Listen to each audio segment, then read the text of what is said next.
ദേവദൂതൻ എനിക്ക് നല്ല എക്സ്പീരിയൻസ് ആയിരുന്നു. കാരണം എനിക്കത് സിനിമയുടെ ഇതിനേക്കാൾ ഉപരി ഞാനത് തിയേറ്ററിൽ അന്ന് കണ്ടതാണ്. ഇറങ്ങിയപ്പോൾ കണ്ട 2000 കണ്ട. അന്ന് കണ്ടപ്പോൾ നമുക്കൊരു ഒരു ചെറിയ നെഗറ്റീവ് സാധനം വന്ന, അതായത് ഒന്ന് ആളില്ല, വലിയ കാണാൻ ഒത്തിരി ആളൊന്നും ഇല്ലായിരുന്നു.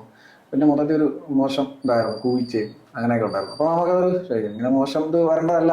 അന്നേ പാട്ടൊക്കെ എനിക്ക് ഇഷ്ടമാണ്.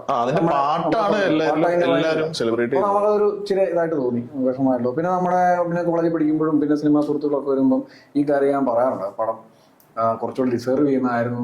അപ്പൊ അത് റീ റിലീസ് ചെയ്യാൻ പോകുന്നത് കേട്ടപ്പോൾ നമുക്കൊരു ക്യൂരിയോസിറ്റി വന്നു. പിന്നെ അന്ന് ഫ്ലോപ്പായ ഒരു പടം ഇങ്ങനെ ചെയ്യാനൊരു ധൈര്യം കാണിച്ചല്ലോ. ബാക്കി ഇപ്പൊ നമ്മൾ പറഞ്ഞ വലിയടനാളും സ്പടികമണിതാഴൊക്കെയാണെങ്കിലും ഹിറ്റായ പടങ്ങളാണ്. അപ്പൊ ധൈര്യമായിട്ട് റിലീസ് ചെയ്യാം, അതിന് ഫാൻസ് ഉണ്ട്.